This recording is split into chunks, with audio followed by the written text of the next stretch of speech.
প্রায় সবগুলা নিয়ে বসেছি এখানে। এখানে প্রধান আলোচ্য বিষয় আজকে সবগুলি সংবাদপত্রে, সেটা হলো বিদ্যাজ্যোতি স্কুলগুলিতে যে জঘন্য রেজাল্ট হয়েছে, বিদ্যাজ্যোতি স্কুলগুলি যে জঘন্য পারফরমেন্স, সেটা নিয়ে রাজ্যের শিক্ষানুরাগী মহল, রাজ্যের শিক্ষক, অভিভাবক সবাই উদ্বিগ্ন। এবং তার সাথে আমরা প্রদেশ কংগ্রেস আমরাও উদ্বিগ্ন। আজকের এই সাংবাদিক সম্মেলন মোটেও কোনো রাজনৈতিক কোনো উদ্দেশ্য প্রণোদিত সম্মেলন নয়, কোনো রাজনৈতিক উদ্দেশ্যে আপনাদের ডাকা হয়নি। শিক্ষা একটা সার্বিক বিষয়। আমাদের ছেলেমেয়েরা যারা আজকে শিক্ষার্থী, তারাই আমাদের রাজ্যের ভবিষ্যৎ প্রজন্ম। কিন্তু আমরা খুবই দুঃখের সঙ্গে লক্ষ্য করছি তাদের ভবিষ্যৎ নিয়ে ছিনিমিনি খেলা হচ্ছে। বিদ্যাজ্যোতি স্কুল নিয়ে আমরা এর আগেও বেশ কয়েকবার সরকারকে বলেছিলাম যে স্কুলগুলি ঠিকঠাকভাবে চলছে না, কিন্তু সরকার হয়তো আমাদের এই আবেদনগুলিকে রাজনৈতিক দৃষ্টিকোণ থেকে দেখেছে এবং তারই ফলাফল এই বিদ্যাজ্যোতি স্কুলগুলি জঘন্য পারফরমেন্স।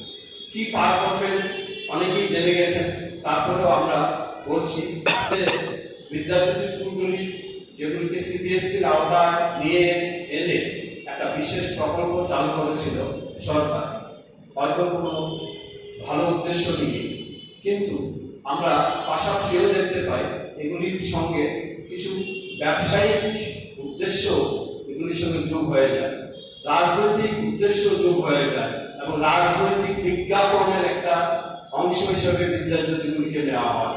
সবকিছুই করা হয়, আসল যে কাজটি করা সেটা হলো সেই শিক্ষার্থীগুলিকে পড়াশোনা করানো এবং তাদের জীবন গড়ে দেওয়া, সেই কাজটাই করা হয়।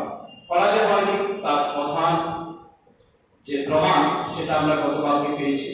গতকালকে সিবিএসসি রেজাল্ট দিয়েছে, বিদ্যাজ্যোতি স্কুলগুলি ফলাফল খুবই হতাশাজনক। আজকে সমস্ত পত্রিকাগুলিতে সেই হতাশাজনক রেজাল্ট উঠেছে।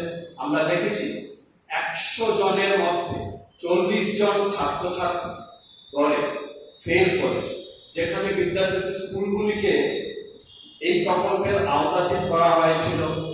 গার্জিয়ানদের বলা হয়েছিল একটা ছোট্ট টাকা দেওয়ার জন্য, টাকার বিনিময়ে গরিব অংশের রাজ্যের যারা গার্জিয়ান তারাও তাদের ছেলেমেয়েরা উন্নত মানের শিক্ষা পাবে।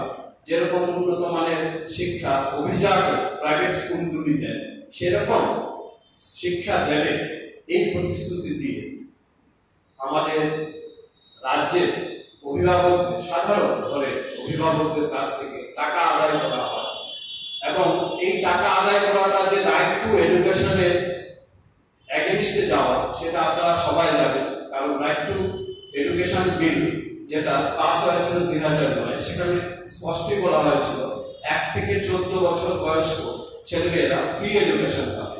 কিন্তু সেই সংবিধানের সেই আইনকে বৃদ্ধাঙ্গুল দেখিয়ে গার্জিয়ানদের কাছ থেকে চাঁদা তুলে এই প্রকল্প চালু করে এবং গার্জিয়ানরা মেনে নেয়, ভাবে প্রাইভেট স্কুলে পড়াতে অনেক টাকা লাগবে, না হয় কিছু টাকা দিলাম আমরা উন্নত মানের শিক্ষা পাবো।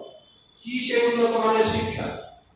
বলা হয় সিবিএসসি চালু করা হবে এবং এনসিইআরটি প্রবর্তিত যে গাইডলাইন্স গুলো, যেখানে এক্সট্রা কারিকুলার অ্যাক্টিভিটিজ এর উপর জোর দেওয়া হয়, যেখানে 30:1 বা 25:1 অনুপাতে ছাত্র শিক্ষক প্রতিটি ক্লাসরুমে থাকে, যেখানে পর্যাপ্ত শিক্ষক থাকে, এরকম সিস্টেমে সিবিএসসির আওতায় ইংরেজি মাধ্যমে পড়ানো হবে এবং